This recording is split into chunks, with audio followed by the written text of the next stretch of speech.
Hello, everyone. Good evening. Good evening, Bajan. Good evening, everybody. Hi. Bajan says, I'm ready. Okay, sis. We are going to get into it. Everybody, please hit that like button as you guys come in. Please hit that like button. We are going to be talking about Love and Marriage Huntsville. And then also, I do want to share some clips with you guys as well.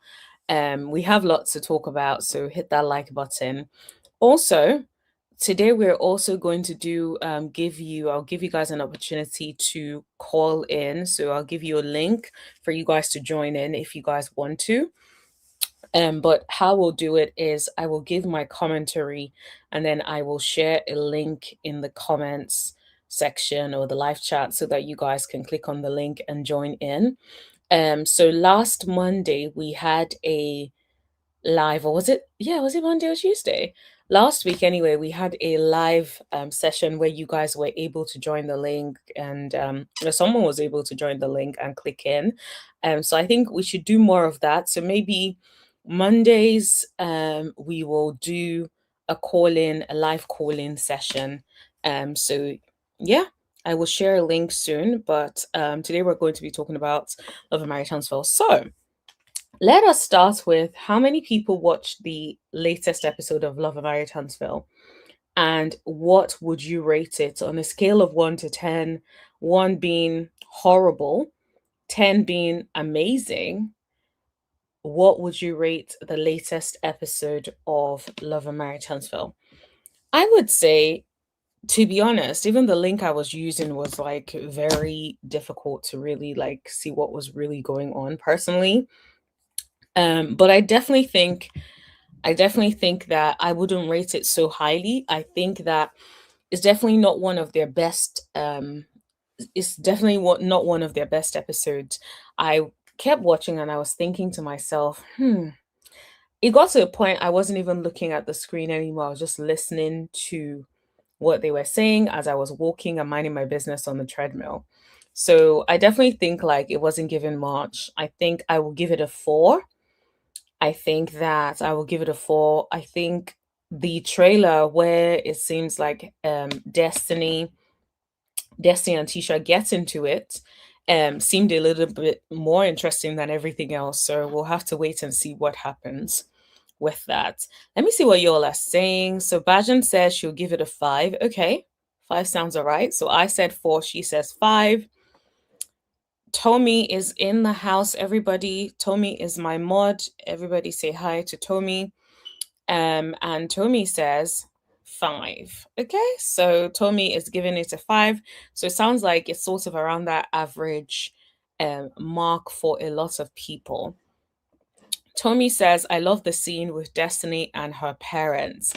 Yes. I would say yes. It was a nice scene, but I think for me, I just in general struggle with Destiny anyway, just because of historic things that Destiny has done. And so it is a little bit hard for me to genuinely empathize with Destiny, to be completely honest. I'm gonna put my hand up and say that. But yes, it was definitely nice to see her and her parents. Tommy says, please hit that like button as you guys join in. Okay, yes, please hit that like button. Today, I don't want to beg for likes. So, as soon as you guys come in, as soon as you join the live, just hit that like button. Let it be like a standard thing that you do. Just hit the like button as you come in.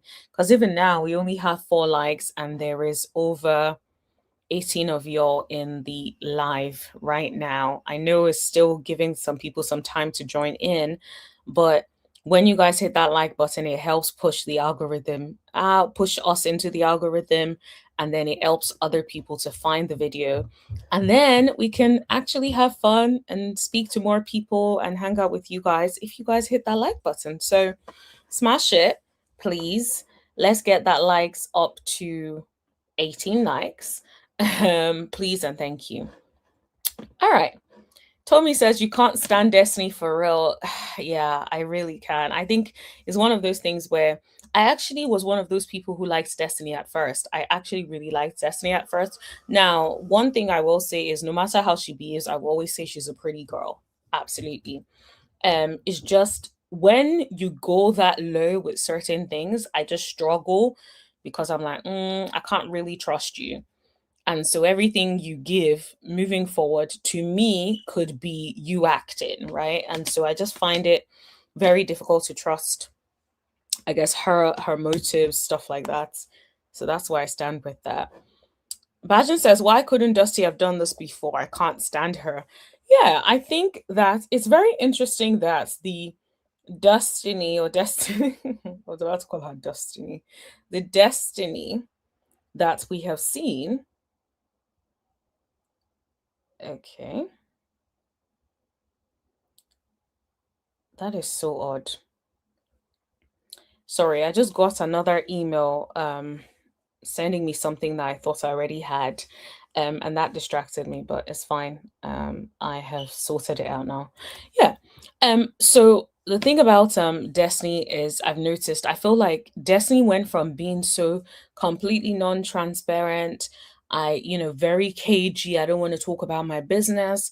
But then I think when she was let go, she had really had time to reflect on everything else. And I think she came back thinking, yo, I need this job. So whatever I have to do, if I have to be nicer to the people, if I have to be transparent, if I have to bring my family members onto the show so that the people can actually find out a little bit more about me, that is what I will do. So that is the vibe that I'm getting from Destiny in this season. It's almost like she is a renewed person that has decided to come back this season and give us a little bit more than she is ever giving us in terms of who she is and her personality. Now, let's move on to Nell. Nell Fletcher is overwhelmed. Nell is tired. And I feel like she needs an outlet. That lady is giving that I may crash out. And I really just don't understand. Like, is it because Chris doesn't help her enough? Is it because she is overwhelmed with the kids? Like, I really don't understand what it is, but she is giving the impression she is extremely overwhelmed. She is extremely stretched. And that definitely concerns me because it's just like, why are you so stretched? Why are you so overwhelmed? Is it because Chris isn't helping you, or is it because there's something else in the mix? And so that is something that I'm not entirely sure of because I just don't think I know that Chris is a lot laid back and stuff, but it's very, very confusing as to why she is so overwhelmed.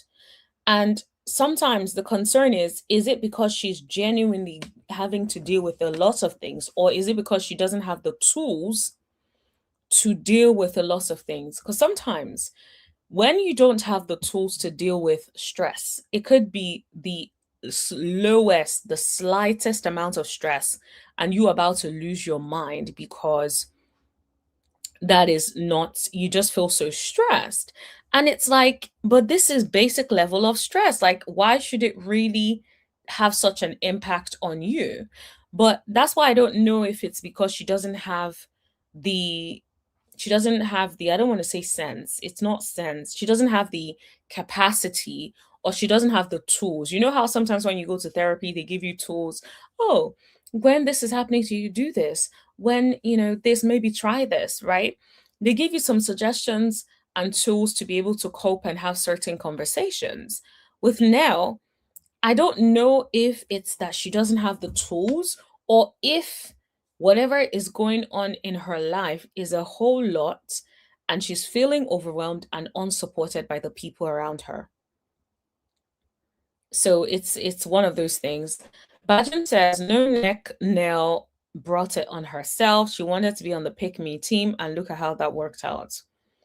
Yep, definitely wanted to be on the pick me team. That's for sure. And it now seems like now she is on the island by herself. I'm sure it does not feel good.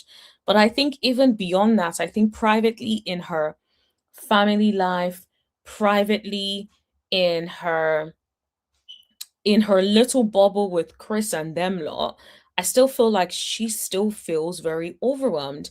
I feel like every time we see her nowadays, she definitely looks stressed. And this is not the Nell that we initially got to know. So I'm just like, I don't know what's going on with her, but I hope that she gets the help that she needs because it definitely is looking very intense. And that means Nell. Nell got them grown children entitled. Plus, she doesn't know how to talk. She just screeches. Yes, definitely. I think the kids are entitled. I think that her not knowing how to talk really doesn't help at all. It's like if the kids feel like you just scream, at some point they start to tune you out because they're used to you screaming. So nothing about you screaming is shocking to them. They know this is what you do. You be screaming all of the time. And so for them, they're just like, yeah, you're screaming, you're screaming. This is what mom does, right? And so I do wonder if that is also part of the issue that she's facing. She screams so much, the people are so used to her screaming that even when she needs them to show up, they can't show up because to them, mommy is screaming yet again. Mommy is doing what mommy does. So sad. Tommy says our children also don't seem to be helping out. Yes, I definitely think that her children take advantage. Like if she's over there babysitting the kid or looking after the kids all the time, that's also not fair on her. She also has a life. This is not, you don't have a grandma or a mom who doesn't have a job. This is a woman who owns a business, runs a business, right? And she has to be actively there at the business. So her being at your beck and call to look after your children or do whatever you need is excessive, absolutely excessive. And so I just think it's so sad when I see like parents who have raised their children and these children are adults. And it also feels like the children still expect so much from their parents. It's like your parents should be chilling, relaxing right now. They should be relaxing, enjoying their lovely, they should be enjoying their time.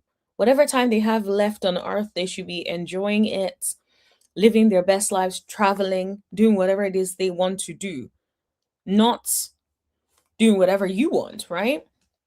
So I just feel like it's so sad watching her and I hope things get better honestly for her. I really hope they do. Guys, please hit that like button, everybody. The likes still has, okay, so we're only on 6 likes. Like, please, guys, I know sometimes it's easy to forget to hit that like button, but please just smash that like button, everybody. Thank you so much. I know we just got on live. It would help to push the content out to other people who don't know that we are live. So please hit that like button, everybody. Thank you very much. Okay. So Bajan says a few seasons ago, Chris told her that the kids speak to him because he listens and don't kick off in so many words. Yes, I do remember that. And I think that that could also be part of it because it's like if the children can't speak to you and you're always like upset, screaming in their ears, they can't trust you. They cannot trust you. They don't feel safe with you. If something is truly happening, they're not going to come and talk to you. They're going to be quiet about it, not say nothing. Right. And so I definitely feel like Chris Chris is right in the sense that yes, the kids probably come over to him instead of her. I can definitely see that happening. Um, and the thing about her that I also find so weird is if you've been screaming in people's ears, in your children's ears, and they're not listening and nothing has changed, then wouldn't you think, do you know what? Maybe I need to change my approach because this approach is clearly not working. It's so baffling when I hear or speak to people and it's just like you still continue to behave in the same way, knowing fully well the way that you have been trying has not been working. It's like maybe there's a reason it's not working. Maybe it's because you need to change your strategy because this strategy ain't working, right? So yeah, I'm not really sure where Neil is with that, but she needs to just give it a rest. Please hit that like button as you watch the live. Yes, please hit that like button. At this point, maybe I need to pin this comment because y'all still are not hitting that like button. And yeah, please hit that like button as you guys come in. Please hit that like button. Okay, so now you guys are hitting that like button. Thank you. Thank you for that. I'm glad you guys are now hitting that like button. Alrighty. Bajan says, plus if she's a mentor, conducts herself like as a mentor. Absolutely. Like you cannot be telling people that you are a mentor, but you cannot handle stress within your own household.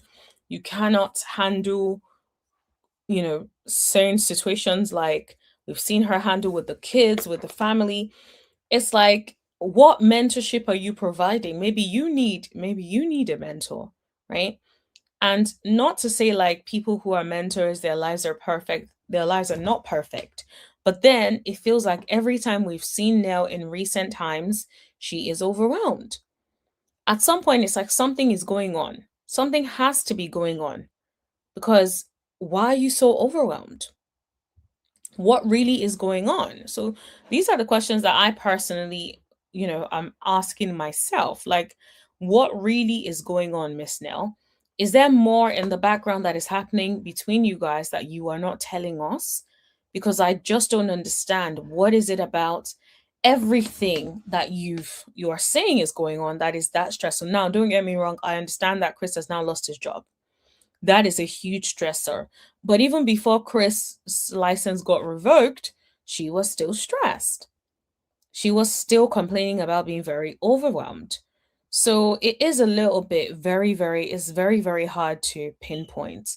But guys, let me play this scene for you guys because I want to show you guys how the conversation between Chris and Neil went.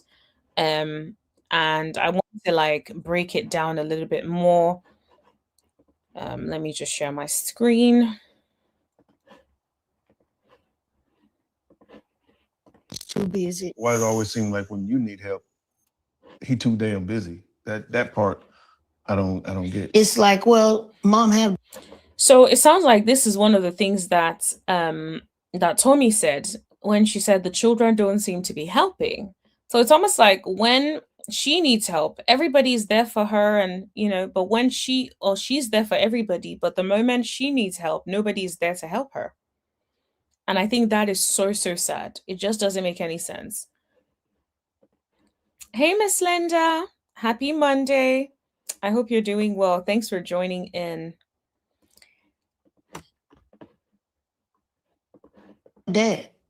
Why dad ain't doing it? That's the way I feel. Is he saying because my real estate license is revoked at the moment? I mean, is he trying to use that? I don't know. I mean, I know. Do you know your real estate license revoked? Do you guys think that they had this conversation so they can indirectly low-key slide it in that Chris's real estate license was revoked? Because the way Chris slid that in there, is it because my real estate license was revoked? It's like in real life, that's not necessarily what I think you would say if the cameras weren't there. I think that scene in particular with the, oh, is it because the real estate license was revoked, is definitely given you said that because you were trying to, it was given you want to bring it onto the camera that your real estate license was revoked. Yeah. Obviously, there's been a lot of speculation and talk and rumors about my license status, but it's under investigation right now. I do have my lawyers working on it. I know we'll have a positive outcome, but they have it by. So he said he knows they would have a positive outcome. Now, as far as we know, there wasn't a positive outcome. So maybe he's appealing and hoping for a positive outcome, or maybe he's just playing around with words. Because sometimes I feel like that's what some of these people on the show do. They kind of play around with words a little bit and be like, oh yeah, well, it got revoked, but within 24 months or so it should get resolved. Now, is it getting resolved because within 24 months is when the the license that has been revoked can be reapplied for, or is it because of something else? And that's the thing I find with some of these people. They play word salad. It's like they know exactly what they are trying to insinuate, but they're not going to outrightly come out and say it's been revoked. I may be able to get it back in 2 or 3 years, but for now, I ain't got a license. Instead, they're like, oh, it's under investigation. We're still working on it. Advise me not to discuss the situation until we get to a resolution. Okay. Now, this is what Wendy should have said at the Potomac reunion. My lawyer has said for me not to discuss this until the case has been tried. That's what she should have said. Instead of really getting into details about, oh, this is what happened, this ain't what happened. Mm-mm. My lawyer told me not to discuss it. That's what she should have said.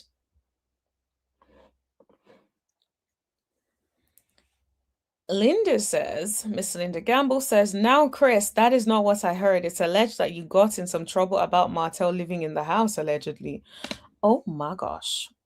Imagine that this is the reason. Oh my God. The alleged banner is up, honey. But imagine that is actually what happened. That would be crazy. Absolutely wild. Bajan says, then on the other side, I understand that she doesn't share with the group because they don't share nothing. True. I understand that too. You're right. Because who are you going to be sharing it with? Tisha, that does not share anything and thinks everybody's coming for her marriage? Or Trish, that barely says a thing? Or who else? You know, they all clearly don't like each other, clearly don't share anything with each other. So it's like, what's the point? Man, that's a big chunk of money out of our household. Of course, I have the attorney working on it. It could be 12 months, a maximum of 24 months. But you don't see it taking that long for me to be able to get my real estate license back in order. Now, I ain't got that long. I need you back in real estate because now you're affecting me. I just feel like I'm taking on. Now, don't get me wrong, I understand that, but it's like your man just lost his job, honey, or lost his license. Like, she's a little bit, but I don't know. Maybe that's just, that's how some people speak, honey. I would have been like, that's a little insensitive. This man just lost his job. Maybe don't be as abrasive. Everybody, whether it's the kids, the grandkids. Well, maybe the lady is tired. Do you know what I mean? Maybe the lady is tired. But I just said not marriage. Yes, I literally had to say it out. Tisha would say because it's her marriage. My dad, your license been revoked. I'm just in overload, and I do not think no one sees that. You're always so calm and acting like nothing's bothering you. Do you even have a care? Of course I have a care. This is the thing with like being with nonchalant men.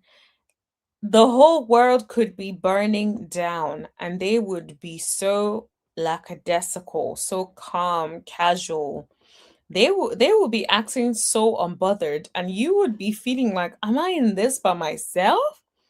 Like, Ninja, aren't you even concerned about this? Am I the only one stressing? Like, what is going on? And so I feel like she's looking in that moment where she is highly stressed about the whole situation, including him losing his license. And then he's probably just walking around in the house, cool as a cucumber, just casually, just being casual, like casually feeling like it's not that deep. Whilst the ladies over there stressing like, yo, you need to get a job. Any of this? All this bothers me just like it bothers you. It's a big deal that it happened. But no, I'm not going to sit and sob and stress and cry over it. I can't let this hold me down. I'm Chris Fletcher. When he said, I'm Chris Fletcher, I said, oh, yes? Oh, yeah? Okay. Is that supposed to mean something? Okay. But then again, it's like, big yourself up. If you have to tell yourself and remind yourself who the heck you are, so you can go out and get that job or get that license back, whatever you got to do it. When I'm stressed, I can't show a sign of weakness. I can't cry in front of, the family or what have you, because it's almost like, oh, damn, if dad goes down, then, what are we going to do? What are we supposed to do? We are human, so, we do make mistakes. So when he says we are human, so we do make mistakes, I kind of wondered, are you saying like you made a mistake with the situation that cost you your license? Or what is the bit where you are saying you made a mistake? That's the bit I'm trying to figure out. That's the bit I'm trying to understand. Just have to own it, correct it, and move on. How you plan on supplementing the income where we don't have to take from the daycare? Now, here is the thing. My perspective is if you lose your source of income or something and you are the head of a family and you have bills and stuff like that, I don't think it's cool for you to just be like, no, I'm not trying to supplement my income. Or, oh, no, there's no need. No, go out there and find something that you can do that can supplement your income. And so I can also understand from Nell's perspective how she would be upset.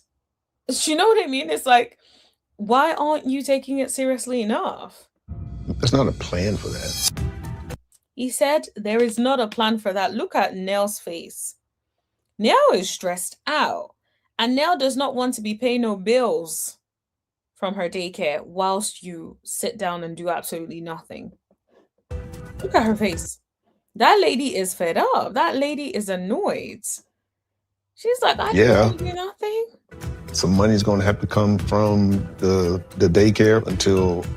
Look at her face. Look at her face. Say what you want, but I don't think any woman wants to be out here paying the bills, honey. I don't think any woman wants to be out here having to pay the bills. Look at her face. I'm back on track. She looks like stressed out. Like, wait, you want me to carry you because you don't want to get a backup? That's part of us being married and the businesses being developed. In case something happens here, then we always have a backup here. Okay. Yes, it's a big chunk of money that I usually bring in, but I mean, I don't know. We have the cleaning company. You're about to... Look at her face. Look at how she's looking at him. Is it that the cleaning company is not that profitable or what? Because the way she's looking at him, like, you know how much we make from that thing. That's the vibe she's giving me. But you guys let me know if you agree or disagree with me, because the way she's looking at him, it's given, no, we do not. We have the company, but the company ain't making that much money. That's the way I think she's looking. Open, posh, and prissy. About the daycare, you ever thought about partnering with someone? Wrong road, Chris. Wrong road.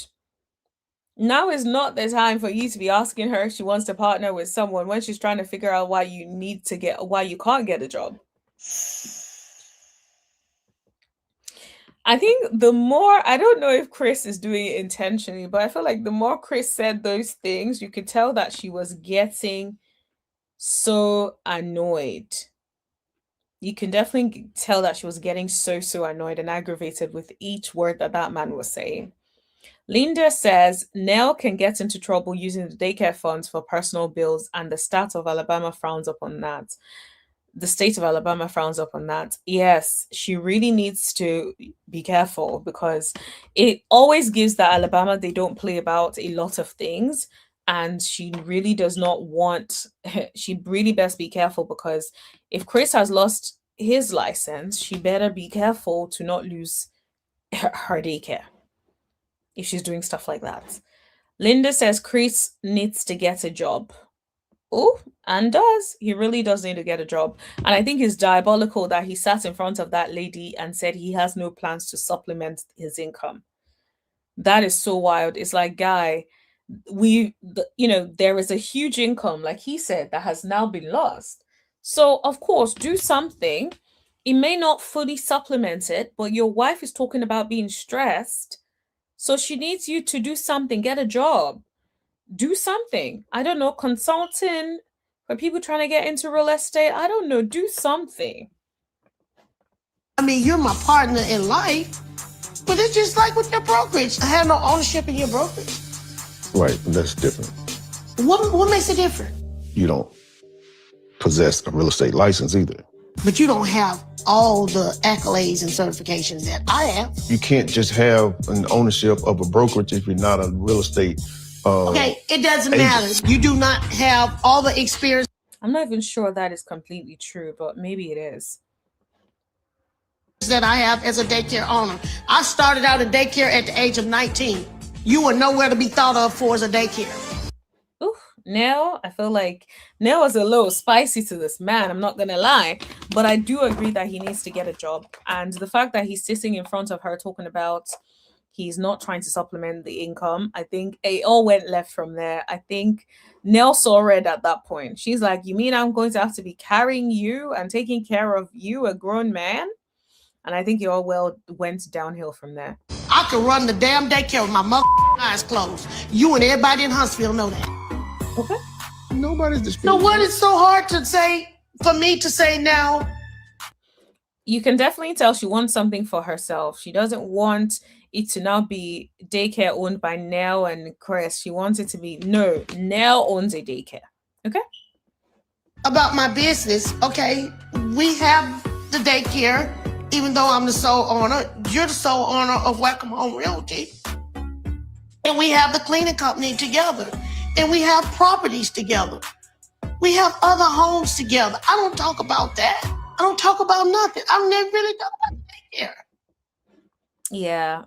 Leave her with that daycare. She wants that daycare, honey. Nell told Chris, do like Martell and do the Instacart. At this point, you can do something. Do whatever it takes, honey. Do whatever it takes so you can put food on your family's table. Whatever you need to do. So why are you talking about it now? Because I ain't saying. No, you said a lot. No, I did not. I didn't say you know anything. what? This is what I mean, right? I feel like Nell is just overrun by everything, and every little thing is going to add to it. And I think Chris is not helping Nell by basically saying that he's not going to get a job or do anything to supplement his income. I don't think she likes that. And I don't blame her. I wouldn't like that either. Like, sir, you lost a huge source of income that affects us. Go get something to replace that, or try to get something to replace that, or get something that can at least pay for half of what you used to pay for before. So why moan she ain't getting no help? She's draining. I do agree that she's draining, but I think that Chris, I don't believe that Chris is helping her enough, to be completely honest. I don't think Chris is helping her enough. I think the way we see how Chris takes such a back seat with everything, I will not be surprised that that lady is stressed because she's not getting enough help. Margin says, allegedly, wasn't she a side chick as well? Yeah, I think I heard rumors about that, and I think I might have even covered the rumors back in the day.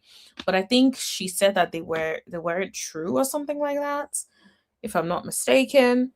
So yeah. All right, let's move on from them to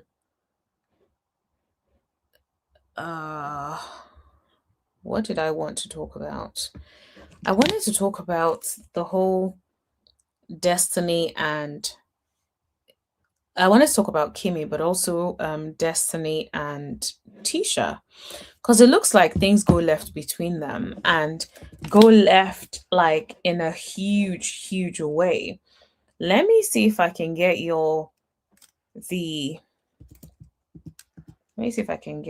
y'all some clips for that, because I feel like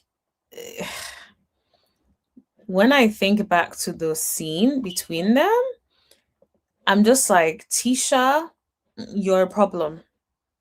Let me just share my screen. So what's that? That's because y'all had a little tiff. That's what it We was. at the Agnes party. You had a little tiff at the winery. And then when we got to the 80s party, I'm glad y'all let it go. We just haven't had a chance to talk about it. What are we talking about? The winery was just a random rah. Well, she's not wrong, because Tisha all of a sudden came from nowhere and it was like, girl, what is going on? What? On this one, I'm actually with Destiny on this. actually with Destiny on this because I feel like Tisha constantly has some sort of issue with somebody. Like, oh, ride for me, you're not loyal. It's I don't think the beef with Destiny was that deep that it should have gotten to this point. But as you guys know, I called it out last season, or I called it out, yeah, I guess last season because with all their seasons, you don't even know what is what. But I know I called it out last time, and I said they're going to get to the point where they will not be friends, and there's going to be a huge beef between them. And I was right because watch it all play out. There we go, sweetie. That's the blue for you. Thank you. Do you want any margarita? I'm not sure if I want a margarita, but I will take a nice little shot to get the edge off because Destiny is like, I know her and I can see her coming from a mile away, honey. Look at Tisha's face.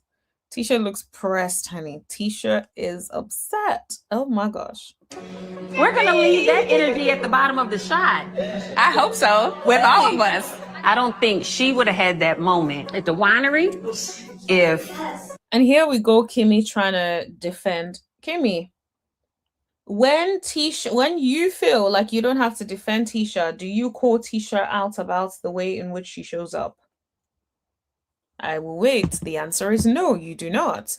You let Tisha run amok and then you come back to then be like, oh, well, actually, technically, no. Linda says the whole cast has turned on each other. Agreed. And to be honest, it's something that I could see a mile away. I knew that was going to happen because the way in which everybody has been moving is definitely given. They were never friends. They decided to team up together because they hated Mel. And it was like, as soon as Mel was out of the picture, now everybody's turning on each other. Linda says, Kimmi, be quiet. And I'm there. I agree with you because it's like, Kimmi, now you're trying to get in the middle of this when it has nothing to do with you.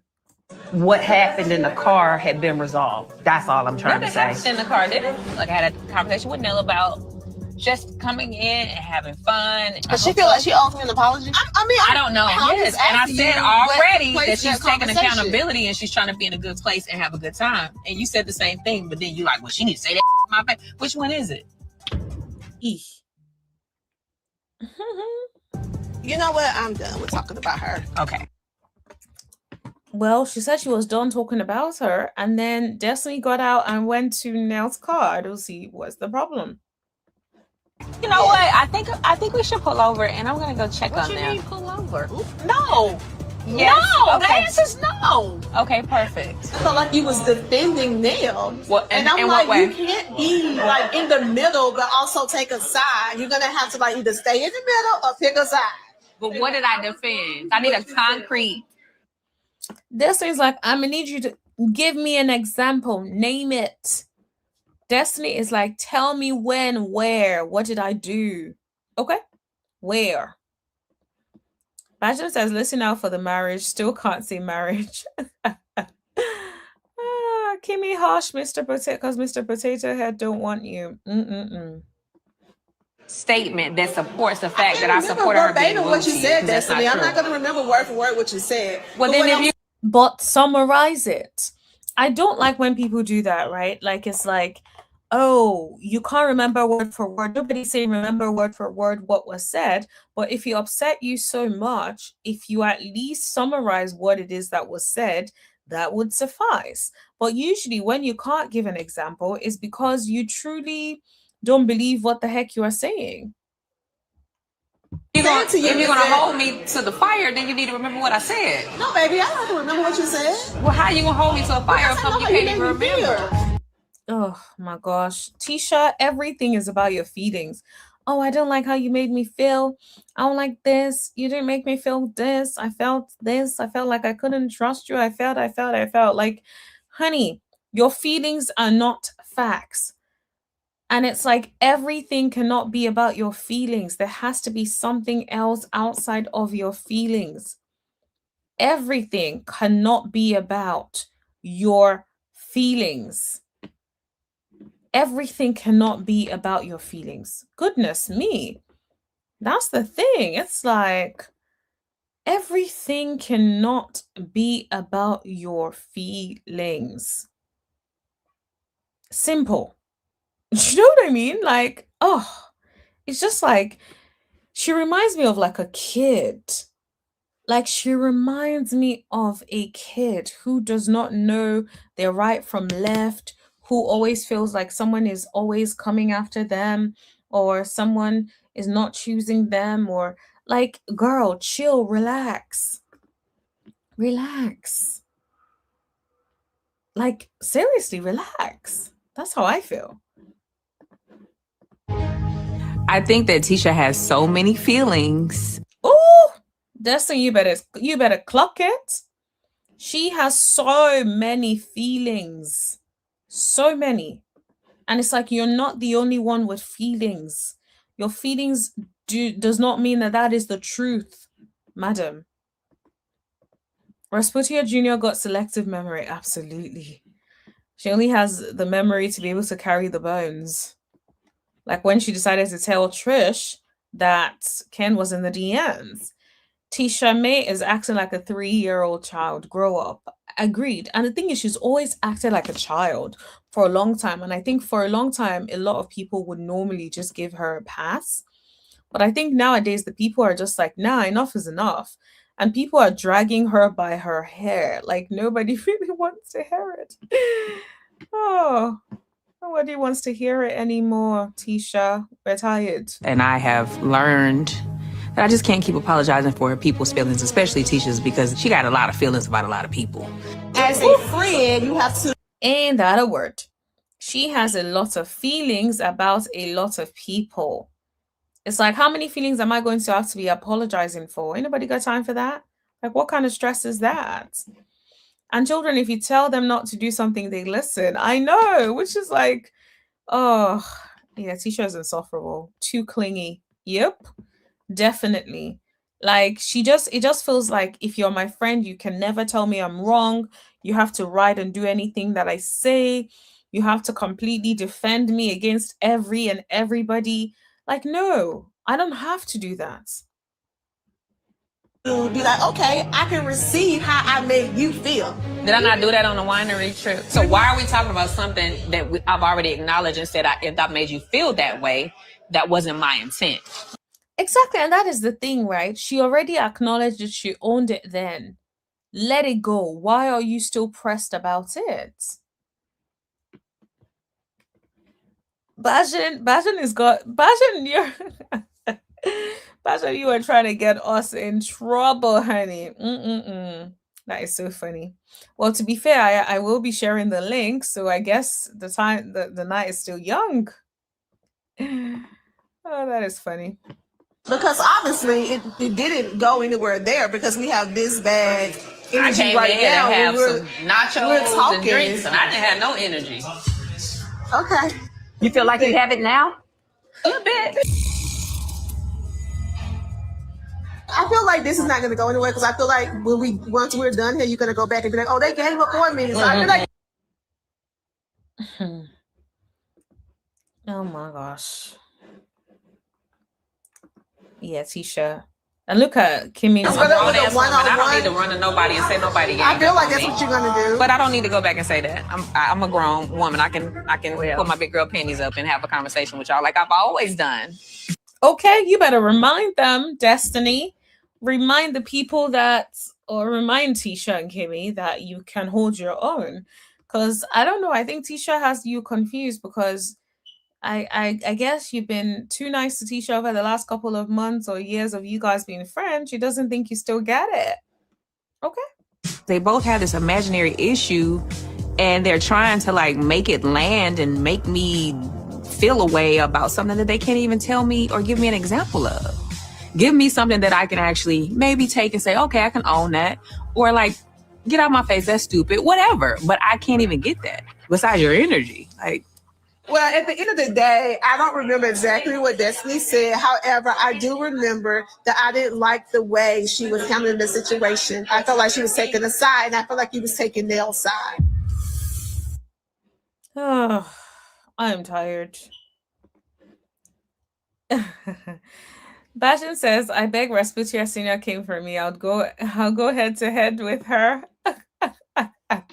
You may get the chance. At this rate, you may get the chance. So the thing is that I don't want it to continue to be a pattern. You said that even when it was with the Martell situation, like, well, I've known Martell longer, and I met you guys through Martell. It just started making me question. But it's like, why is that a point now? Like, Martell ain't here. Jeez. Linda is so correct. This is some high school-ish. Yes, it's like Martell is not here right now. Why are we talking about back in the day and me saying I've known Martell the longest? Like, sis, what is this? And I can imagine from Destiny's perspective, it's like, yo, we sat down, we talked about it. I thought we hashed it out and we were good. Yet, I'm finding out now that we are not good. You still feel some type of way. You're still salty about the issue. And it's like, at some point, it's like, enough is enough. Like, do we really need to constantly be going back and forth about this? Or do we just need to draw a line in the sand and just be done with it? Everything like, okay, well, because you have known Martell longer and you met us through Martell, does that mean your relationship with Martell is more important than our relationship? And you've known Nail longer than you've known me. Does that mean that your loyalty is more towards them? Am I showing you that? The way she's looking like Tisha at Tisha, almost like she wants to pop Tisha in the mouth. That's the way she's looking at Tisha. I'm not saying she's going to do it. I'm just saying the way she's looking at Tisha. You can tell that Destiny is done. Done. You can just tell. You have not. Okay, so why are you questioning it? Because when I felt like you was defending Nail to me, and I acknowledged how you felt, and I apologized, and I don't know what more you want me to do, and I'm not groveling and kissing ass. Okay, you better say it. I don't want you to grovel. I don't want you to kiss my ass, but I do want you to acknowledge how I feel about it. I did. She's acknowledged it. My goodness, she has acknowledged it. I don't know what other sort of acknowledgement this lady wants. She has acknowledged it. She has said this. She has. What more do you want? That's my question. What more do you want? When will enough be enough, madam? When will you finally feel like she acknowledged it? Right? When she already did that. So honestly, I don't know how anyone can be friends with Tisha long term. I think that she may be a fun girl. I don't know that. I don't know her personally, but if this is the way she's constantly wanting to address things that have already been addressed before, things that we've already moved on about, things that we've already talked about, if you continue to roll like that, then you will be exhausting to be around.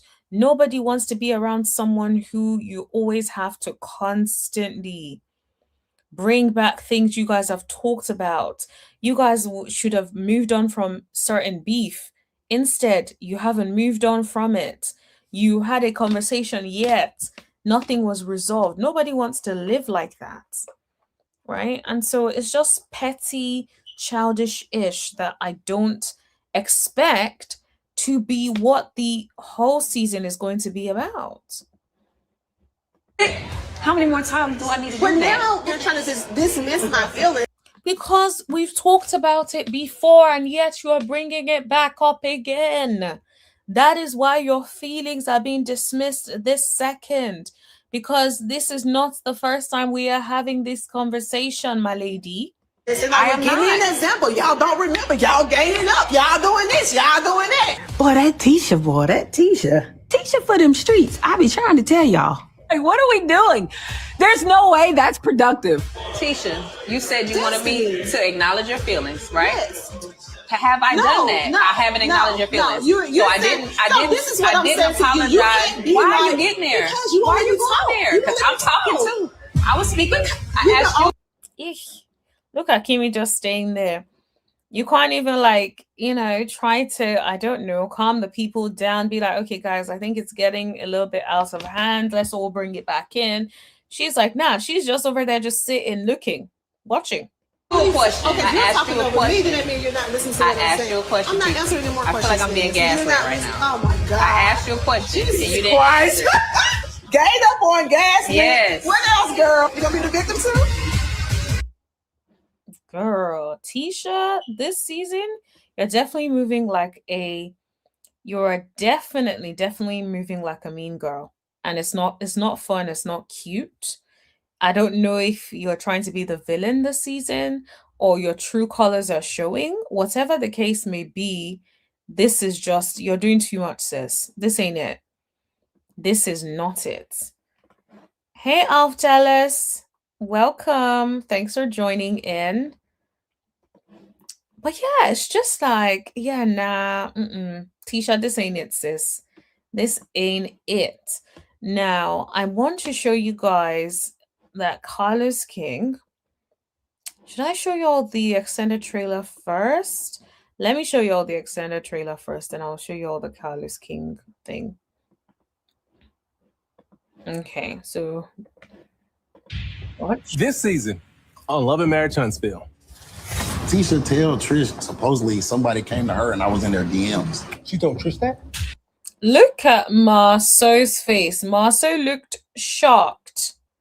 It's like, what do you mean she told Trish that?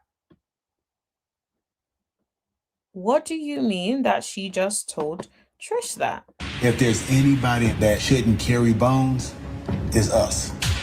Do you know what that means? If there's anybody that shouldn't carry bones, it's us. That's him saying to you that we have bones that we do not want anyone to carry. So we should not be out here carrying no bones. Okay?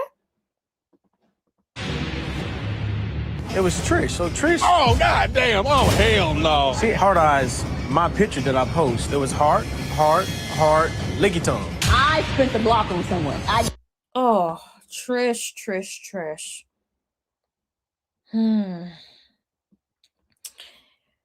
We should have known about Trish when she was out here lying about whether or not she saw Martell or didn't see Martell, and the fact that you have to go over to someone's house to be doing personal training. Okay.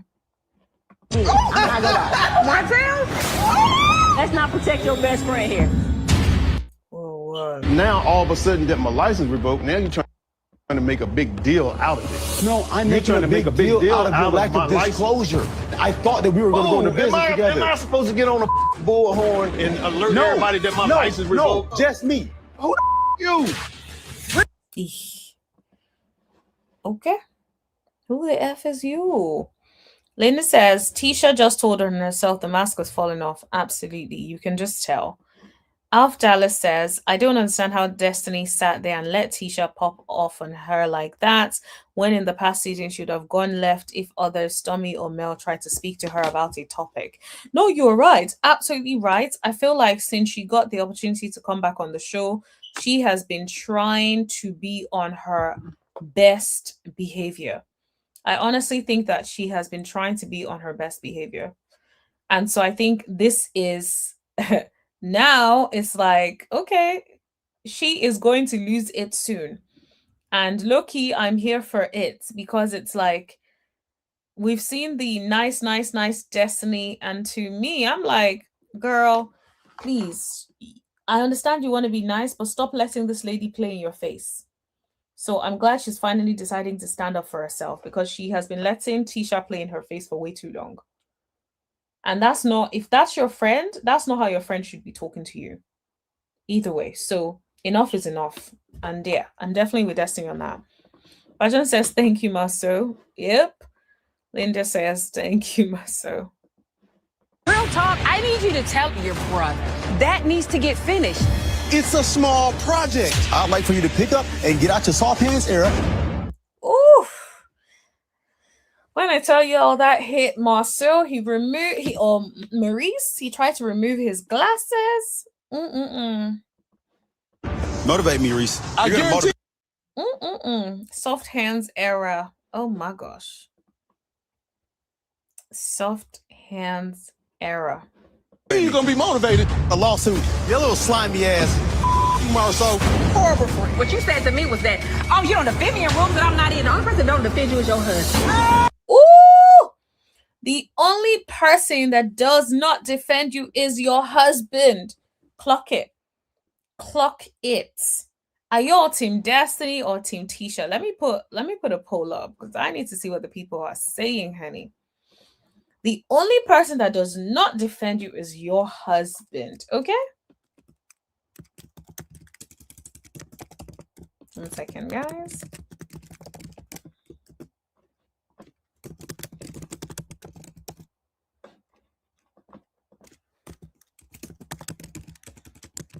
Okay. Whose team are you on? I just put a poll in the chat.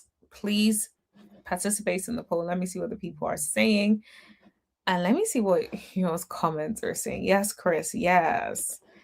I think Destiny actually owes Tisha a loyalty. Per Tisha's logic, because she bailed Destiny out of jail the last time she was arrested. Oh, now I see. Now I see. So maybe that's why everything is now like almost like I own you, because after everything that I've done for you, I brought you out of jail, you know? So maybe that's what it is.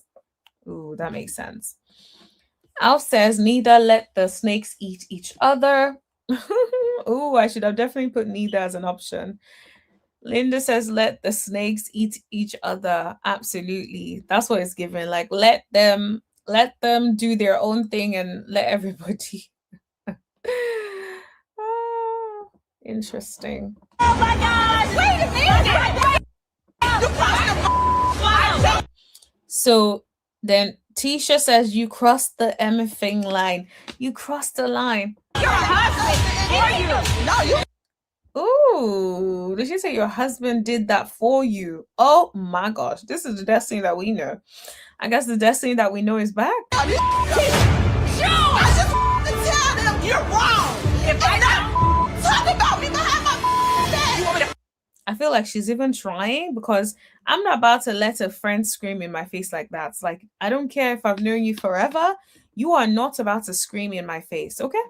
Fight with them. Don't walk out this door. I'm leaving. No, I am don't leaving. walk out the door. I'm leaving. You need to stop with this victimization.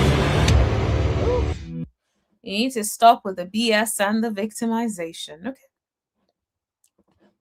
Neither team, because I don't like either of them, okay? This is how I'm going to be sipping that tea, as I will turn on each other. Period. Period, poop. That is going to be me sipping my tea as I watch them here go at each other. That's going to be me. But anyway. All right, let's move on to Carlos trying to defend Maurice. Now, I know I didn't play the Maurice clip, and the reason I didn't play the Maurice clip was because we had already talked about Maurice before, and I'm just like, we talked about it when the sneak peek came out, so I'm like, there's no need for me to get back into it. Kimmi, Maurice wants to leave. He wants to be let go. You don't want to let him go. You're failing to understand that he wants to be set free. I don't know what to say to you. It's like, what else am I going to say to you? You don't want to set him free. He wants to be set free. You know, never let a man tell you more than once that he doesn't want you, right? And he has told you about 50 times in different ways. And so it's like, if it doesn't bother you, then it doesn't bother me, right? If a man sits in front of you and says, it's not you, it's me, that is just letting you know he wants you to leave him. But he wants to leave, but he doesn't want to have to be the one to leave. So he wants you to sit in front of him and be like, oh, okay, all right, I'm gonna leave you because, you know, you want me to be free. You want me to be happy. Like, please, if a man is telling you he wants you to be happy with or without him, he doesn't want you. Oh, but anyway. Here is what Carlos had to say about the matter. Wait, slow down. It was never communicated to me early on that these are the terms of our relationship. Terms? Yes. It wasn't communicated to me early on that I was supposed to have sex 2 or 3 times a day. You were doing it. No, and you were building. Stop that, Maurice. No, Who do you think this is? I remember that scene. That scene was epic to me because I feel like that was when we finally saw Kimmi's slip showing, in the sense that Kimmi has been trying to hide and act like everything is all perfect and everything is all good. I think for the first time, she decided that, nah, I am emptying out the clip. What I'm saying, I thought it was because of me. I didn't think it was because I was building. Well, and I thought it was because of me, not because of sex 3 times a day. So if that's the case, you can get that anywhere. The conversation continues, the remaining of these episodes. And I think what people have to realize is there is an age difference between Maurice and Kimmi. You know, there is an age difference. I agree. But then what does age difference have to do with the fact that you want to do it 3, 4, 5 times a day? Sir? No, Maurice is younger than Kimmi. And this is Maurice's second marriage. This is Kimmy's first. Right? Yes. So my third point would be, then I'll sum it up. Mm-hmm. They were dating for 7 years before he popped the question and married her. 7 years. Okay. There is in Maurice's mind this sort of expectation that he has because it was being fulfilled within those 7 years. And it's interesting because... But was it though? Was it though? How do you know? Are you sure that it was being fulfilled during those 7 years? The beauty of Love and Marriage Huntsville that I always tell people is the fact that it gives you so much insight about how couples' relationships work. Mm-hmm. And one thing that I gather from it, and you'll see more of this conversation for the rest of the season, is the fact that when your partner is accustomed to something and you switch it up in their mind, did you go against the deal? Mm-hmm. And I think when it comes to Kim and Maurice, they're both struggling with each other as it relates to, I signed up for this and you're not that. Kimmi is like... Right. Do you guys agree with Carlos King? Do you guys agree with what Carlos King is saying when he says that it almost feels like each of them feels like this is not what I signed up for, right? This ain't what I signed up for. I signed up for someone who would be sexing me multiple times a day, and now they're not sexing me multiple times a day like I wanted. So maybe this ain't it. What do you think? What do you guys think? I've put the link in the chat for anyone who wants to join in to share their opinion. It could be on what Carlos is saying or on the latest episode of Love and Marriage Huntsville. So feel free to join in. Just click on the link and I will bring you up. Rosalind says, Carlos sounds stupid. Women bodies change over time. Absolutely. And let's not even forget the fact that Kimmi had cancer. She had to do radiation, chemotherapy. If that in itself can change her libido, that in itself can affect a lot of different things. And so I'm sorry she does not feel like she wants to be hunching 3, 4, 5 times a day when she's going through stuff. And I'm sure the way you treated her in that season didn't help her either, because you were the one that decided to come out and say, oh, she was rolling over and suffering through it. Nobody asked you to say that. You said that out of your own mouth. That is on you. That is on you. Rosalind said, I can imagine the chemo was making her tired. Absolutely. That's what I think too. It's like if it's not making her tired, it's probably making her like a libido low, or maybe she's just not feeling as herself. You know, it's hard to feel like yourself when you're having to deal with any sort of medical procedure of any sort, not even like something as serious as chemo. I like a man who worked with his hands. And she said, you're in your soft hands era. Why did you marry me then? Oh, because I liked that you were building and doing stuff. But that was definitely her trying to dig at him, to be honest. That was definitely her trying to dig at him. She was trying to throw shots, and it definitely landed. And I feel like, yeah, it should, because he is constantly throwing and taking jabs at her. So yes, get one in. Joanne says, I'm not on either team. Both women are devious. I think she's talking about um Destiny and Martel. Not Destiny and Martel, goodness me. Destiny and Tisha. Vajin says, shut up, Carlos. Creamy had her legs akimbo to her son's father. Plus, in the beginning, up until their marriage, they would be under the sheets, and Kimmi was modeling sexy lingerie. Absolutely, she was always doing all of that. So, yeah, I definitely get that they were very, active or whatever, but things change, right? Like, when you get married to somebody, whoever you marry is not going to be the same person that you are going to be dealing with in the next couple of years. Life happens. I am not the same person I was last year. So much has happened since September up until today that I'm a completely different person. And so imagine you were with someone who does not understand that, and who doesn't understand that you evolve with time and things about you changes and you become a completely different person. What do you expect? Did Marcel try to talk to Mr. Potato Head about how Kimmi would feel about the cancer? Yep. And remember, don't forget the comments that he made about wind and the fact that she now has hair after losing her hair during chemo. Like, such an insensitive man. After Alice says, if we think logically about Kimmi and Maurice's relationship, Kimmi was spreading it low and wide to get him to pick her over all the others he was messing with. I'm sure they were smashing way more than. Alf Dallas is onto something, Because then, if they were going over to wherever they were going to, and they were smashing and doing that all of the time, then it's not shocking that he would think that this is how it's going to be. But in reality, that's not necessarily what is going to happen forever.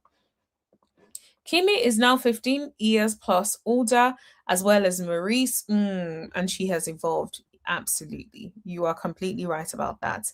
And it's crazy. I didn't even realize she was 15 years older than him. Oh, that's a huge age gap. Huge age difference. Now, honestly, I know like sometimes people feel like, oh, age doesn't matter. And I think most times it doesn't. But something as a gap as huge as that, especially for a man that is still very childish and immature, it is a recipe for disaster, like Kim is currently experiencing. But I wasn't building and doing stuff when you married me, though. I'm not mad, Maurice. You've grown, and you've grown into the attorney soft hand era. I'm okay with it. And that's going to be what's fascinating about watching them deal with this. And it looks like we're gonna what? I don't know. I have watched it so many times that I'm like, we're gonna what? Like, I'm ready. Let's go. We're gonna what? Now, I'm not gonna speak negativity over our lives. Why would you? Why would you? I'm not. That's why I said I'm not gonna do it. Why would you even think it? Because I think it. He thinks negativity over their marriage? So weird.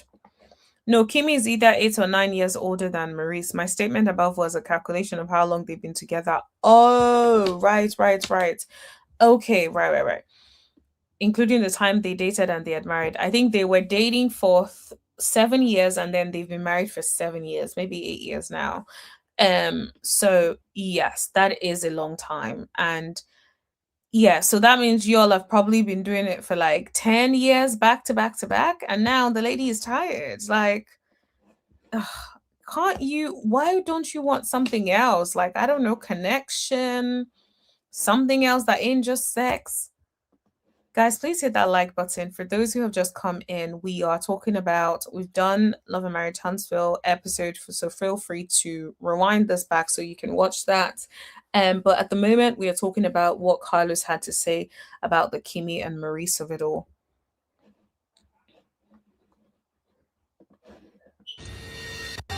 It was never communicated to me early on that these are the terms of our relationship. Terms? Yes. It wasn't communicated to me early on that I was supposed to have sex 2 and 3 times a day. You were doing it. No, and you were building. Stop that, Maurice. No, Oof. So it sounds like they were having sex constantly, and then he thought this was going to be it forever. She's going to continue to sex me like this, when in reality, like, life happens, you know. It's not going to be the same, boy. Sorry. And for someone who has been married before, is Maurice telling me that when he was married to his ex-wife, he used to have sex 3, 4, 5 times a day? Like, I don't know if I believe that for a second. So he's been there before, and so he should know better. What do you think this is? This is what I'm saying. I thought it was because of me. I didn't think it was because I was building. Well, and I thought it was because of me, not because of sex 3 times a day. So if that's the case, you can get that anywhere. The conversation continues, the remaining of these episodes. And I think what people have to realize is there is an age difference. Okay, so we've watched this already. Let's see what the people are saying in the comments. Kimmi be having smoke for everyone else but her husband. Clock it. Carlos, there you go, making excuses for these no good men again. This person is not wrong. Don't want to hear it. She knows she deserves better. She's a good woman. Don't Maurice give you all pee in the bed vibes? Oh my gosh. Oh my gosh. Nah, I can't unsee that. That's what someone said. This ain't got nothing to do with me. Before people start coming for me, I'm reading a comment. Someone says, this is so hard to watch. It's so tough to see them in this place. I'm so confused as to how they were dating for 7 years prior, and this is now a possible breaking factor, and he's not budging at all. Yes, it's definitely given he wants to be freed, but he also doesn't want to be the one to end the relationship. So if he has to be like, yo, you ain't sexing me enough, you ain't this, it's either that, or he's trying to create enough of an excuse so that if he does step out and if he gets caught, everybody will say, well, she wasn't sexing him enough at home, so he had to go outside and get it. I think as a woman, most of us are familiar with this. It's the time period when everything is new and you're having relations maybe multiple times a day. But I've learned through maturity that you start off that way, but most men expect you stay that way, no matter what: kids, work, health, or evolution. Thank you, sis, for letting me know so that I'm not going to be starting that with nobody. Kimmi said that because of what Maurice said. Maurice is a grown child. Absolutely, I agree with that. This is a lot of excuses, Carlos. You usually don't do this, so you might be onto something. You can't build a house on another woman's tears, so don't forget how Kimmi got with Maurice. Someone says Maurice has been playing in the woman's face since she met him. This is why you have to dog walk men a little. They won't respect you otherwise. This is a prime example of loving a man more than he loves you, which never ends well. Yep. You cannot. That's why our grandmothers and all used to tell us, like, always date a man who loves you. Date a man who loves you more. You can't be out here head over heels for a potato head, right? When he ain't even treating you well, doesn't speak to you well. And it's like, why are you doing this to yourself, right? But if she had chosen a man that was head over heels in love with her, not a man that she had to perform for so he can pick her, maybe this would not be her situation. Alf Dallas says, if we think about how much Smex Maurice wanted or demanded while she was going through chemo, that is horrible. I also do not believe Maurice was building anything. He was a barber. She said so in, yep, absolutely. I do think that she just said it to get under his skin. I don't really think like that's the reality. I think she just said it to get under his skin.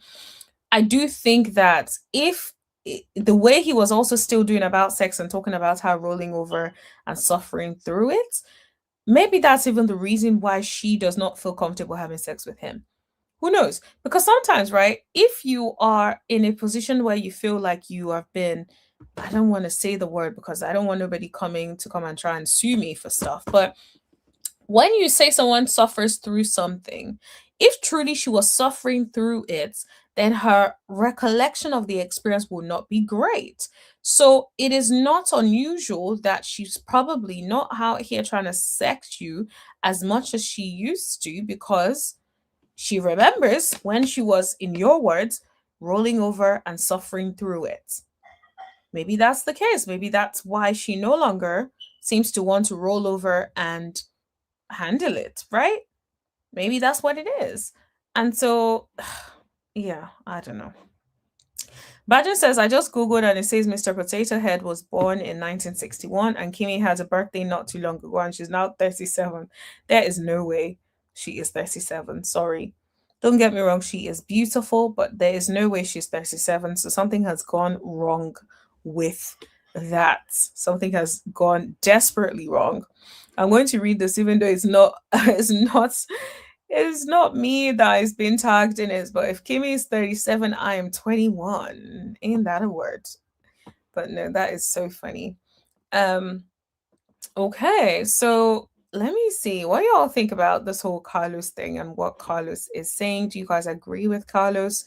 Do you guys disagree?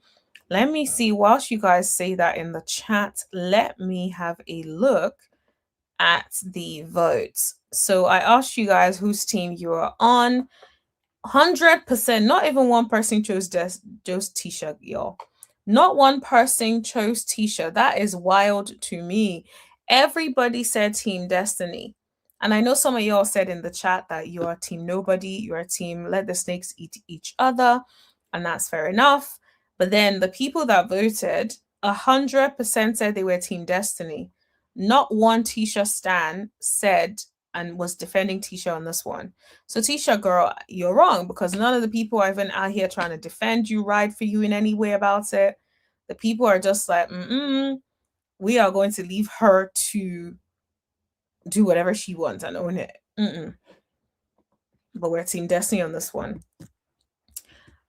Okay, so guys, I just put the link up again for anyone who wants to join, because last time I put the link up and someone joined, but I didn't even realize she had joined. So if you are trying to join and you cannot seem to get in, please put it in the chat so I know that you're trying to join, because last time I did not get a notification, which was so weird to me.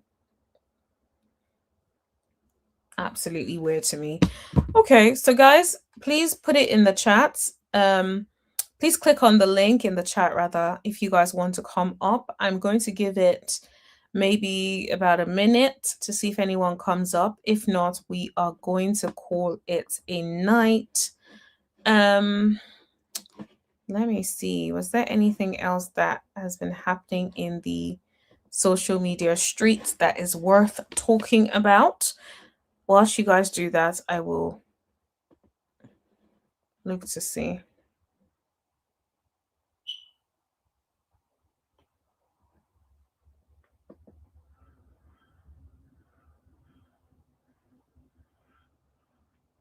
Oh, so there seems to be some updates there seems to be an update. I know it's completely out of what we were talking about, but yeah, before I go left, let me just make sure that no one wants to come up light first. And then we will see.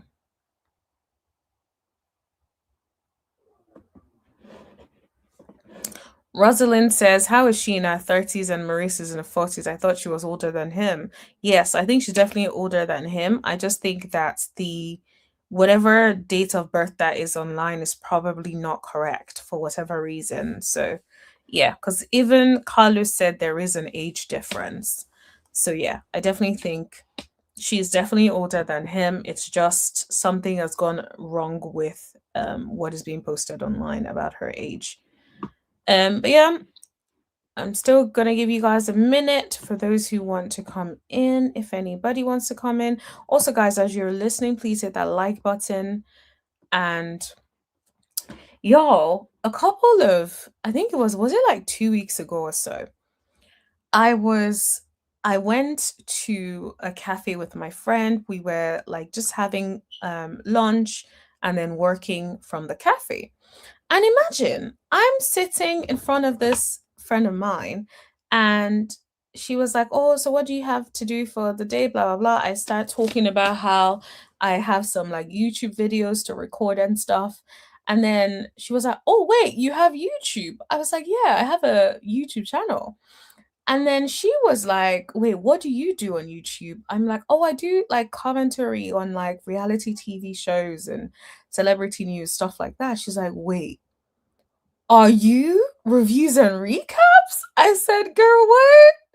What the hell?" She's like, "I follow this lady, like I really like her content. It's reviews and recaps." I'm like, "Girl, that is me." And she was saying to me that for some reason she just did not place me as the person, because of course I'd never said I had a YouTube channel, so she just didn't place it. And I just thought that was hilarious. And to me, I'm just like, this world is really small.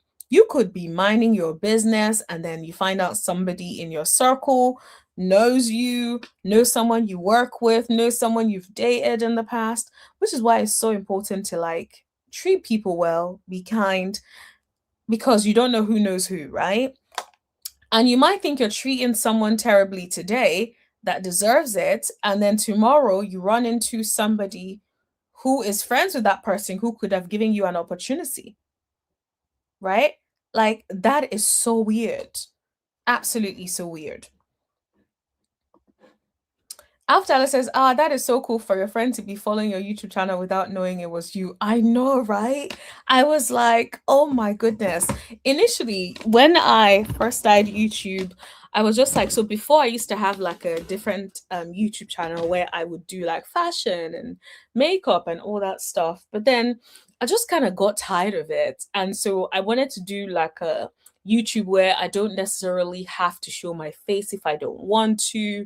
I can just come here, talk, enjoy you guys enjoy me, and I don't have to feel the need to like get dressed and do my makeup and all that kind of stuff, right?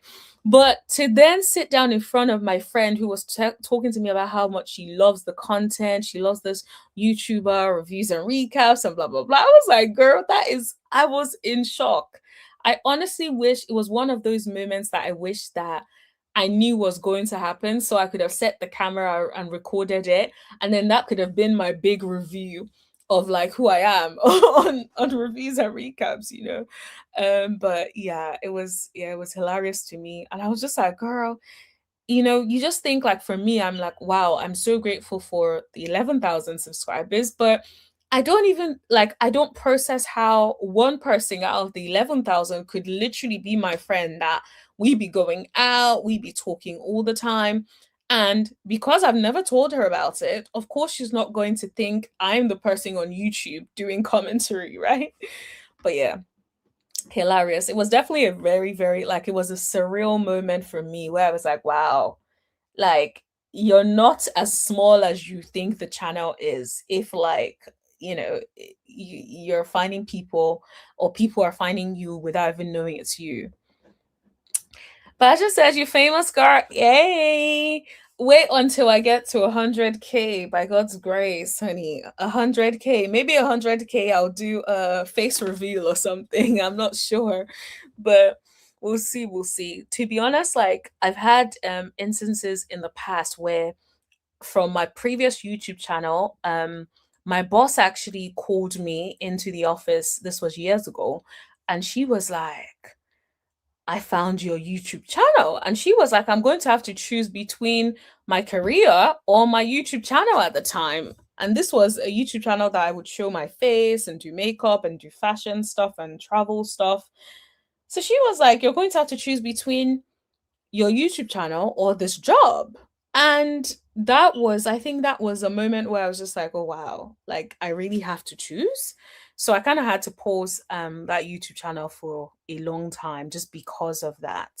And so, to be honest, I suspect maybe that's even partly why even though I'm no longer in that industry, I think low key, I'm just like, to relieve or to remove the drama, unless I'm ready to do YouTube a little bit more like full time or something, then maybe showing my face is not exactly the wisest thing to do, at this stage. But yeah, we will see. That was just like a little fun, interesting fact for you guys because it was just so random. And I was like, let me share it with you guys.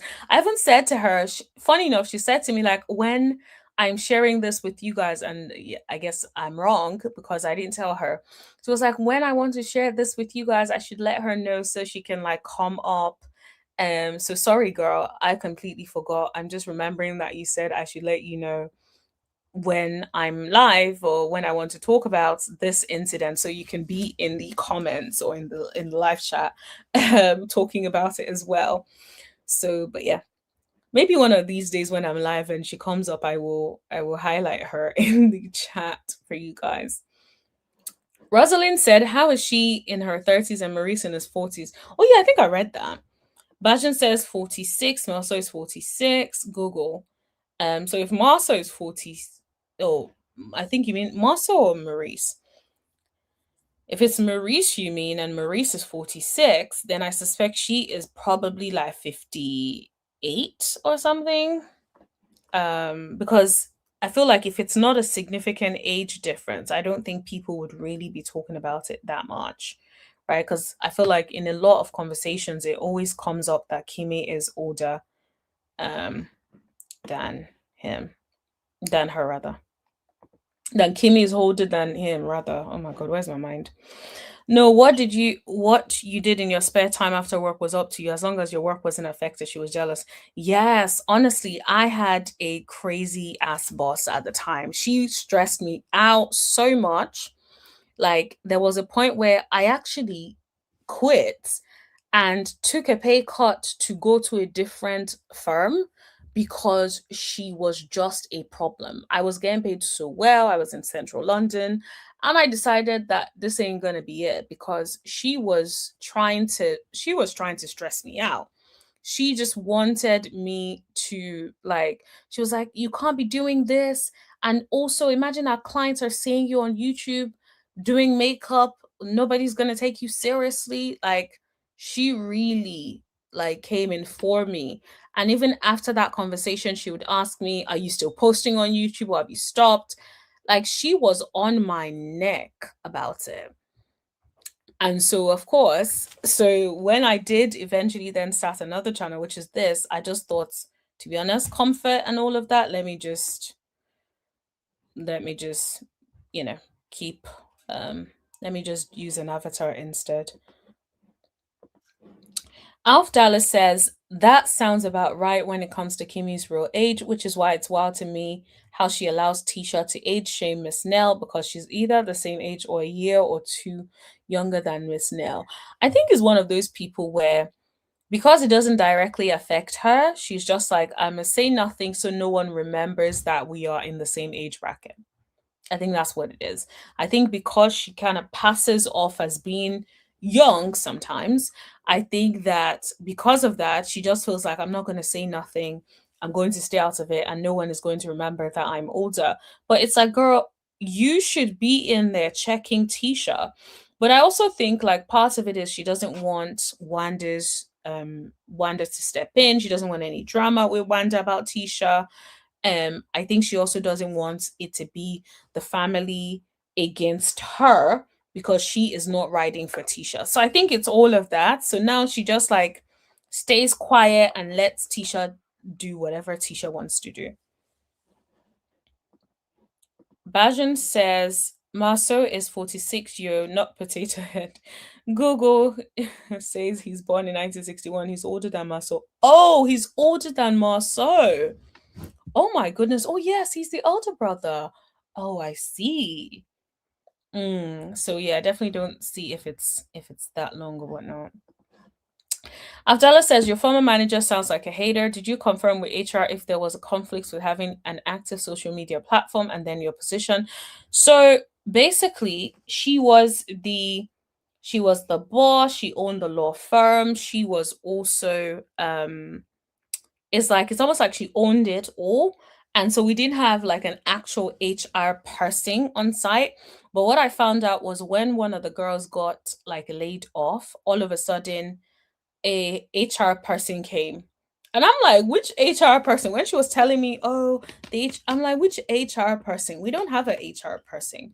So what it sounds like is she has an external HR person that would kind of come in whenever she wants to fire somebody. But outside of that, we actually did not have any access to a HR person, which is wild because you just don't expect that of, a firm of that caliber. But yeah, she had a lot of problems, honestly. Like, it was one of those jobs that after I did that job, after I took a pay cut to leave, I actually had to get in therapy because there was a lot of like craziness that I experienced in that job that just it honestly scarred me for a while. Like, I had to like talk, it triggered some other things that happened in my life. I had to really sit back and like work with my therapist and work through some of those issues because I could not believe it. Like, if I say some of those things, y'all would be like, why didn't I sue her? But I think also, like, I don't know how many of you guys know much about like employment cases and how like it drags on for a long time. It's always so much drama. And the thing is, even the people that are like backing you up now and saying, oh, yeah, she's this, she's that, when it's time for them to like support your case, most times people don't do that, right? So yeah, it was just honestly horrible. Bajan says jealousy is a disease. Your old boss was indeed jealous of you. To be honest, I would not be surprised because she would make like weird ass comments. Like, there were times where she would make, like, when I say weird ass comments, like just weird comments. Even like she was like low-key abusive, if we're being completely honest. Like, she may scream and you're just like, why are you screaming for what? Like, it's not just at me, at everybody, right? And I remember like everybody would just like people would just leave. There was like a high turnover of people because like nobody could continue putting up with her. And so it was just like one of those things where it was such a toxic environment.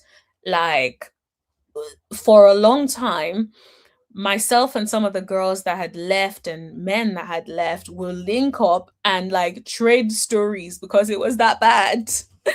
So yeah, me, I was just like ready to get out of that place. And as soon as I was just like, I am taking a pay cut, whatever I need to do to get out of this bloody place is what I will be doing.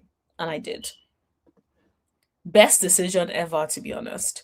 Him a snake because seasons ago she said if Rasputia Jr. wasn't family, she wouldn't be friends. Agreed.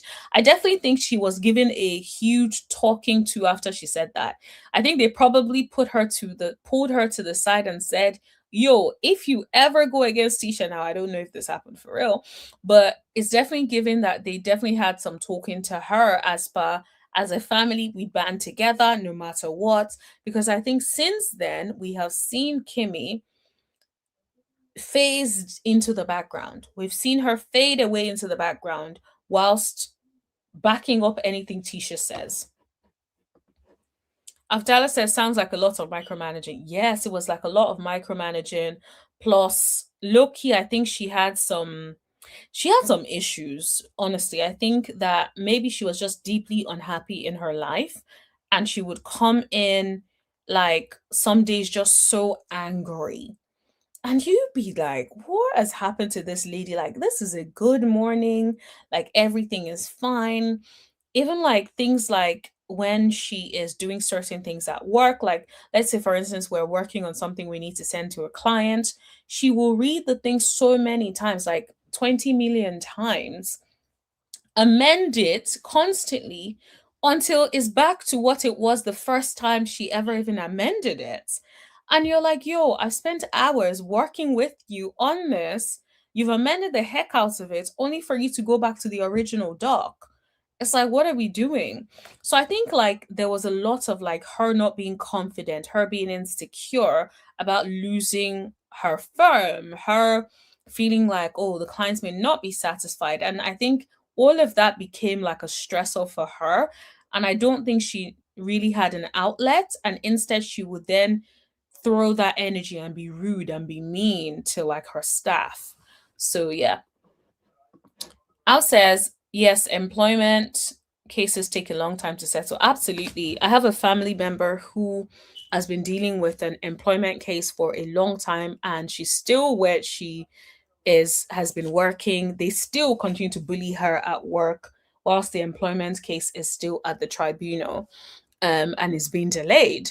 So it takes way too long. And for me, I was just like, I don't even think I have the strength to fight this. Like, I'm just like, let me just head out, find somewhere else, and then pick my life back up from there. Bajan says, best thing to do is join a union.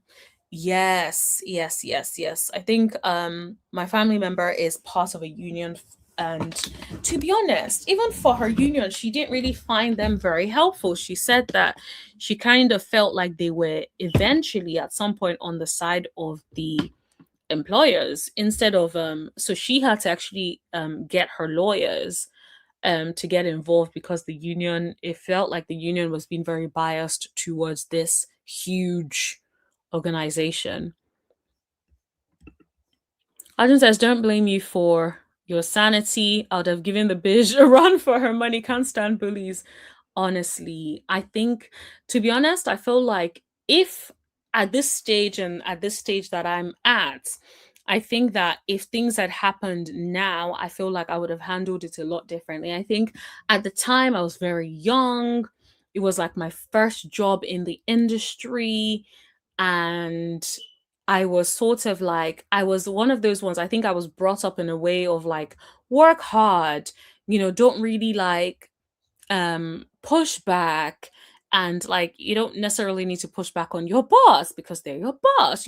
I kind of grew up with that mentality where it's just like, all right, just for the sake of peace, you need that check, keep quiet. And I think that that's not necessarily a good place to stand. But as soon as I gave that notice, though, she would come at me and I will give it right back. That was so nice. Like, it was so good that she did not want me there. She did not want me there at some point, because she will bring it to me and I will finish it.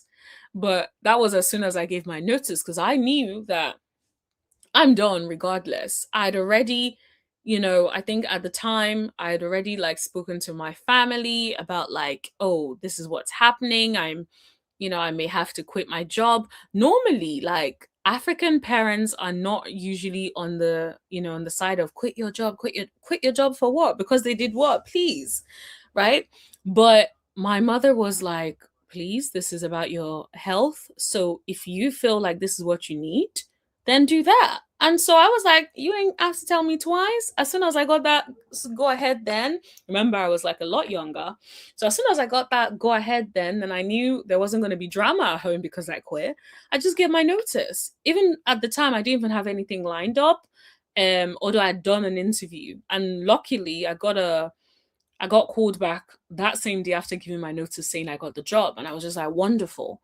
But yeah, like, I think if I was giving advice to like a younger person who is coming into a particular industry, especially industries like law or finance, where you have a lot of like bullies, and I guess my advice would be, stand up for yourself. There are ways of doing it. You don't have to tolerate disrespect. And also always make sure that when you get a job with a company that has a true HR, because then you can at least air your grievances through the proper channels. When it's a one man honing the business and then having people working for them and not having the right structure in place, that is what's going to happen. So yeah, I feel like today was kind of like me telling you all my business. Okay. I hope you guys have enjoyed me telling you all my business. Oh, that is so funny. Edwina says Kimmi is older than Miss Nell. Oh, is she? Oh my gosh.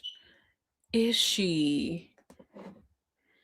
Then she really needs to be pissed when Tisha is always calling Miss Nell old. Bajan says, just come across something saying Nell and Kimmi are a year apart in age. Wow. So if they're really that close in age, wild. Nah, she is wild for that. If they're really that close in age, then she is wild. Tisha is wild for that. Tisha, you're just Kimmy at this point, you're just letting Tisha run amok. If you're that close in age with Miss Nell and she's always talking about Nell and old and all of that, very, very odd that you just sit there and say nothing. Or even like, if you don't want to say it in front of us, maybe tell her privately, like, stop constantly bringing up her age. I'm also that age or around the same age. There's no need for y'all to do that, right? Or there's no need for you to do that. But yeah. But yeah, girl, yeah, everyone, that is everything I wanted to talk to you guys about today. I'm going to see if you guys have any like last comments before I close out the live. But yeah, luckily, I guess just to round it up, I would say I'm in my life completely transformed once I left that place. I think it was genuinely somewhere that was holding me back. It was somewhere that was holding me back. And I think it was holding me back because it wasn't a place where I could fully speak up for myself at the time, right? Because I was tied into a particular contract that I really couldn't get out of without serious implications. And because of that, I had to like sit in it, right? Sit in it, sit in that discomfort and just continue to like let someone torment me, right? And when I think back to me finally leaving that situation and how my life has changed so dramatically to the point where I love what I do. I wake up every day excited, happy. Like how many people, and this is not a brag, I'm just saying like how many people can genuinely say that they wake up and they do what they love and they love their job and they genuinely get satisfaction and fulfillment from their job. And I feel like if I continued to stay there, I would have just been a miserable person. I would have probably not even like started this channel. But like since I left that place years ago now, like my life has completely changed. Like I actually live a life where I enjoy my life and I live a life that I'm excited to wake up. Sometimes I don't want to go to bed. That's how much I enjoy my life, right?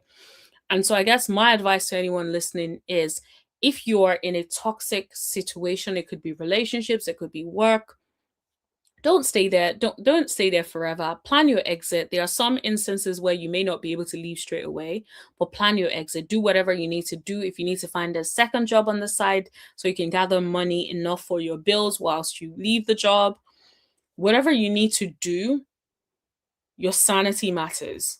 Do that. That would be my advice. But let me look in the chat. Bajan says, I remember years ago when I worked at Asda, used to have a laugh and joke with the boss. He then turned on me for no reason. Oh, wow. I had enough and walked out the Christmas Eve. That is honestly so horrible. Like, nothing beats like you be cool with somebody and you think everything is good. We're good. We're friends or we're friendly at least. And all of a sudden, you decide to be on some BS. And it's like, yo, I thought we were cool. Like, what is going on? But honestly, I'm proud of you for just deciding you've had enough and just walking away. I think sometimes, like, we need to really take a leap of faith. And I'll be honest, I think once I started to take a leap of faith in my life completely transformed. Once I was like, this ain't serving me. I remember leaving a career that I'd worked so hard for. I studied, spent how many years at university, went to postgraduate, did masters, did all of these things. And still, I felt that there was more for me outside of this career, right? And so then to get outside and then try something else. And, what I tried seems to be working so well for me. And it's like, wow, that just changed my life, right? Told my mom and she shrugged her shoulders and said, you did what you had to do. I love that. I got a job in the new year. I love that. And these are the kind of success stories we want to hear, because sometimes people make it seem like, oh, if you decide to walk away from something that is not serving you, you're not going to get something better. Nah, I really don't believe that. In my experience, every time I've ever decided to leave an opportunity, it has always been because something else eventually, even if I didn't have anything lined up, somehow God always makes it work. And I do find something else that is amazing and even more beautiful than what I had. Like, I've never missed a job that I once had. It's always been something better. So I'm just grateful. And I want to encourage anyone, if you're dealing with anything, difficulties at work, even like if it's something you need advice on, and just some advice as someone who, is still in the corporate industry, still working, has changed her career before, now I'm in tech. It's like I have really done different things, so I can give you some advice if you want. So if you guys ever need advice or need someone to talk to about something or work stuff, send me a DM. I will respond. I may not see it straight away, but I will respond as soon as I see it. Bajan says, the thing is, R&R, I love your commentaries on here, and there is one other. I haven't listened to her for ages, but it's light and fun here. Some of the other CCs are just too nasty or in problems. Honestly, thank you so much. I really appreciate it. And honestly, your feedback means a lot. And that is what I always want to come across. I want it to come across as we're having fun here. It's not that serious. We're not out here trying to break down anybody. Yes, we give breakdowns on people's behavior, but we're not trying to be nasty or anything. Like, we are just trying to be love and light over here. And I agree with you. Like, for me, I live a very peaceful life. I do not want to be no beef with anybody, no content creators, nothing. Like, I don't want no problems.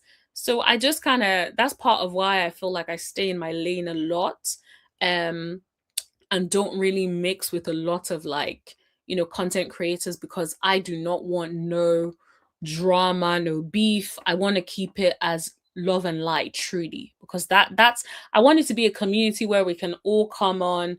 Even if I put the link, I know that it's not going to be nasty people that will come and be screaming down on people and being disrespectful. It can genuinely be an opportunity for all of us to get along. Bajan says, you keep going. Maybe in the future you could do podcasts. No pressure, but I could see you doing that. Oh, that is so sweet. And to be honest, right, if I'm being completely honest, I used to do part of what I used to do on YouTube before all that drama. Part of it was I used to do I would invite guests over and we will talk about like different things. I would just sit down, we will talk. And I actually really loved that. And to be honest, it's definitely something that I would love to do, that kind of podcast format, and maybe even a visual one where I have guests over, or also like talk about different things. So yes, it definitely would be something that I would love to expand into in the future. So yeah, thank you so much. And I really appreciate that, because it's definitely something that I've always wanted to do. I do have like a Christian podcast, but yeah, it's definitely something that I've always wanted to do. So yeah, it would be good to eventually expand into more of a podcast setup. But yeah, thank you so much, everybody. Thank you so much, Bajan. Like, every time you come here is love and light. You bring so much fun and great energy to the chats. And I love how you send me like links of stuff. Like, sometimes I take time to respond because I never really I don't get notifications as much. But thank you so much for always like just being so supportive, always sending me clips and all. Thanks to everybody who was in the live tonight. Thanks for everybody who was engaging in the chat.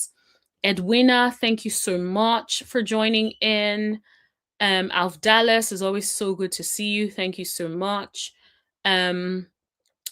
Goddess, oh, Goddess, very nice name. Goddess, thank you so much for joining in. And she says, Tisha is very immature and ignorant. Agreed. Can't stand Tisha. She is her mother. She's making me side with Destiny. Ugh, I know what you mean. Because, yeah, I'm over here like Team Destiny on this particular beef between her and Tisha. But yeah, Linda Gamble, it's always good to see you. Thank you so much for joining.